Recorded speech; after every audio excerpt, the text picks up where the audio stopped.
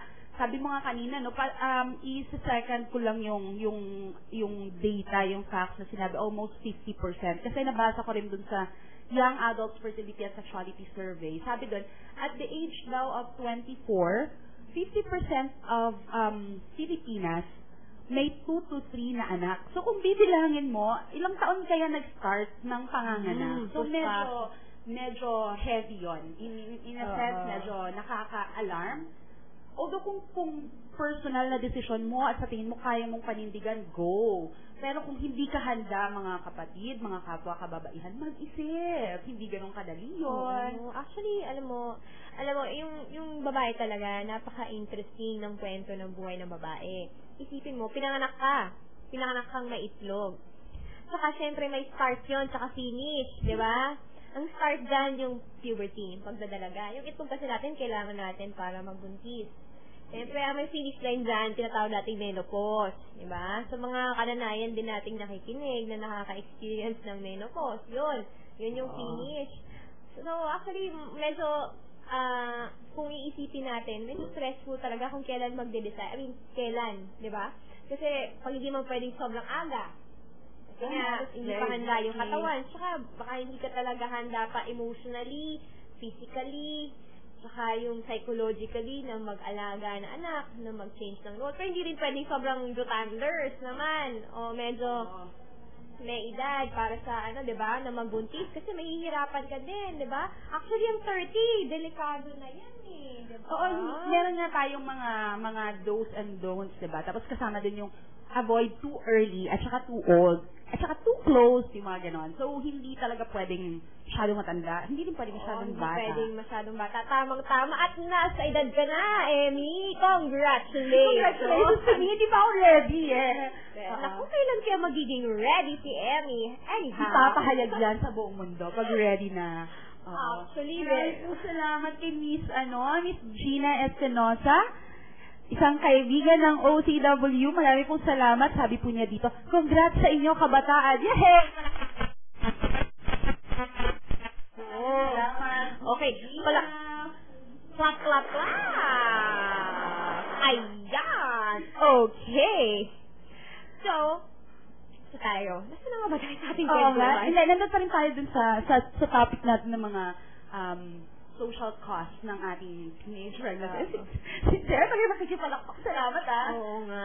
Actually, yun nga, parang, yun nga, when it's the right time. Alam mo yung sinasabi nila, dapat na nagbubuntis ka sa tamang panahon. Alam mo, pero naguguluhan talaga ako dyan kung kailan yung tamang panahon, no?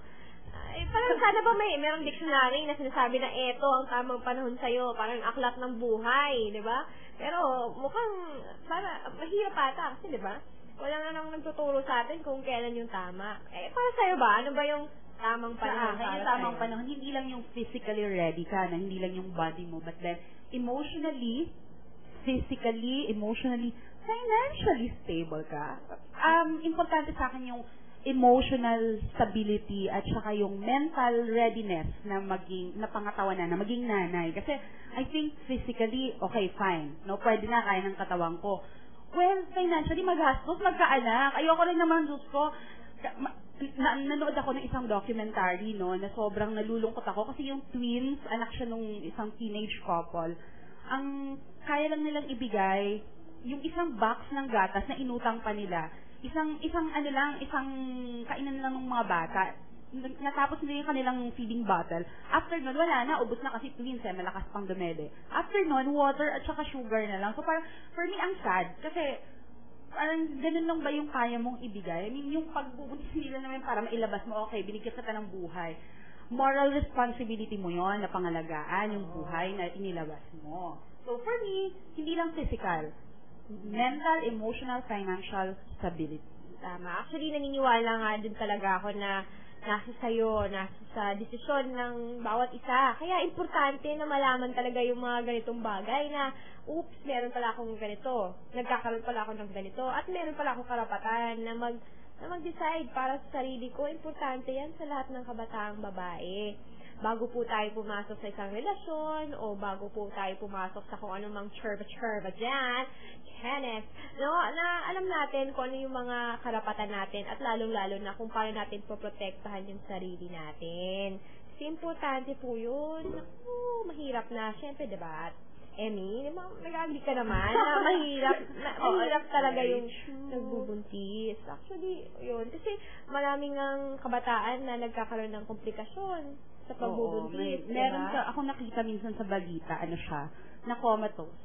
She's 14, hindi kinaya ng katawan niya. Sa hospital pa siya nanganak na, pero hindi pa rin kinaya ng katawan. So, it's very risky. Kasi ang katotohanan yan, sabi nga ng NDHS, o yung National Demographic and Health Survey ng 2008, na marami na nakakapagpa-check up na mga kabataang nanay. Pero, ang doon, nanganganak sila sa bahay. Bakit? Kaching-kaching. Kasi syempre, wala namang pambayad yung mga yan, di ba? Nakakalumo na isipin na parang dahil lang wala kang pera, kailangan mong mga anak sa bahay. Kasi syempre, tatakbuhan pa nga yung midwife yan eh. Oo. Di ba? Hindi, I think yung mga paniniwala din na, nanay mo dito lang naman nanganak, dito ka rin sa bahay. Meron ganun. Actually. Tapos ang masaklap nun, hindi nakaka-access ng mga antenatal services o yung mga pagpapacheck up pagkatapos mga anak. Kaya kasi nila okay na after. Oo, hindi porket nailuwal na, breathing, humihinga ang baby, okay. Pero syempre yung nanay, okay pa ba? Naku, baka dinudugo na. Naku, Oo, ikaw Laz, alam mo yan bilang isang nurse, di ba? Kasi ang nasabi sa amin dati, yung first 5 years daw na buhay ng sanggol, critical for both mommy and the baby. Diba? At ang sabi pa, kapag nagkaroon ng sakit yung nanay or hindi nag-survive yung nanay, mas less daw ang chance ng baby to survive. Kasi dependent siya sa nanay and attached siya sa nanay eh. So, ano masasabi mo Laz bilang isang nurse? Actually po, good news, nurse po pala ako. Yan. Actually, gusto ko lang din batiin lahat ng mga pumasa. Kasi ako nurse, meron ako mga kaibigan doktor. Congratulations sa lahat ng pumasa. Sa physician licensure exam. 100% po yung mga kaibigan ko. At ang top 1, kaibigan ko din yan. Si Mac Onglaw, congratulations. Ayan. So, anyhow. Burger. Ay, hindi pala ako pwedeng burger kasi veggie burger. Veggie burger. Sige, vegetarian ka pala. So yun, actually mahirap nga yun yung walang serbisyo, health services para sa mga kabataang nanay. Kasi alam mo, yun, magkakaroon ng komplikasyon sa pagbubuntis pa lamang, sa panganganak, baka hirap pang umiri si ate, hindi pa marunong umiri, di ba? Kahit yung nanay ko nga ito ang kwento niya, makulit nga eh. Actually, anak, kumain pa ako nung nag-labor ako kasi ang sarap-sarap kumain. Pero hindi ko naman talaga alam paano mga anak ko. Talaga yung kumain Laz, so pinagmalahan ka. Sinabi ko na yun pala, kahit nasa-stress ako, unang gagawin ko ay kumain. Kasi nanay mo kumakain bago ka pa Yung mga siguro mga ganong kwento na habang nag-labor, kumakain. Oo, tapos, sa nanay mo in all fairness. Yes, tapos yung pa, parang after pa nun, hindi pa naalagaan na mais yung mga kabataan natin. So, nagkakaroon talaga ng, yun, malulungkot na kwento na merong mga namamatay. So, alam mo, marami doon sa 11 mothers dying every day. Meron ding mga young mothers. Oo, maraming young mothers. At yun nga, masaklap nga kapag namamatay yung nanay, hindi nakakapag-survive yung anak. Totoo yan. Actually, maraming mga pag-aaral na titignan yung bonding ng nanay at ng anak, di ba? Pag nandun yung nanay, alive na alive, malaki ang taas ng survival. Actually, malaking part doon yung pagpapasuso, no? At yung bonding nila, kumpara doon sa mga hindi rin naalagaan at di man lang nasilayan yung mga nanay nila. That's true. Ayan. So, we are down to our last 3 minutes of the show. Ayan. Maraming salamat sa pakikiisa sa amin dito sa ating first ever. First ever, actually, impromptu ko lang to. Jamming session. Ayan, add niyo po kami ulit sa Facebook at kakampi.org. Ang email address po namin ay kakampi with a double M online@gmail.com. Ayan. So, kung meron po kayong mga nais na ikwento o i-share o mga talagang nakakabagdag namin, talaga hindi kayo makatulog. Pag hindi nyo na itanong sa amin, message nyo lang po kami. Oo, tama po yan. At saka, sa mga nanay, tatay, mga tito at tita na nakikinig sa atin, kung may mga stories po kayo ng inyong mga anak, mga pamangkin, na gustong i-share or gustong kapulutan ng aral ng ating mga kapwa kabataan na nakikinig, ayan, feel free po na i-share sa amin through Kakampi Online. Again, it's KAKAMMPI online@gmail.com. Okay, oo. Tapos, yun nga, gusto namin i-advertise, magkakaroon pa tayo ng mga future programs. So, meron tayong counseling over the radio, diba? Ayan, excited ako dyan. Yes. So, huwag po kayong mag-alala. Mga trained po at napakagagaling na mag-handle ng mga counseling sessions natin. So, makakalala kayo, friend, o kahit kayo mismo, diba? Kaya talaga kayong makinig at mag-share. At talagang naman, maganda tong point para naman magkaroon ng access ng counseling services para sa mga kabataan.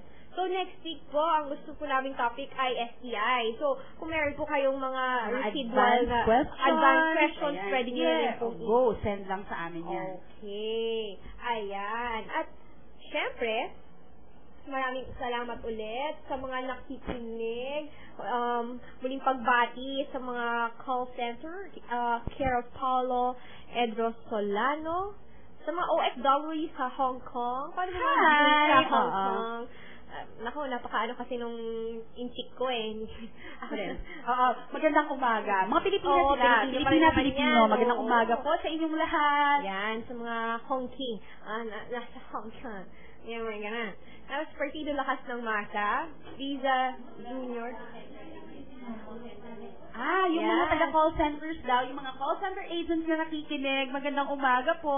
Ayan. Actually, magandang halos tanghali na nga. Grug. Yan. Excited na ako sa aking food. Okay, and Nelly Soto, maraming salamat po sa pakikinig. Okay. Ayan, at muli maraming salamat kay Miss Gina Espinosa. Hello, Miss Gina, maraming pong salamat. Thank you po At ngayon, so, kami ulit ang inyong guest impromptu host for the day. Ako po si Ladybug at kasama ko po si... Ako po si Emmy. Excited, alam ko nakaka-relate ang mga tao dito. Batang-bata ka pa. Mga kaibigan, maraming pong salamat hanggang sa susunod na session next week. Ganitong oras po muli. Makijam po tayo. Magandang umaga mga kabataan.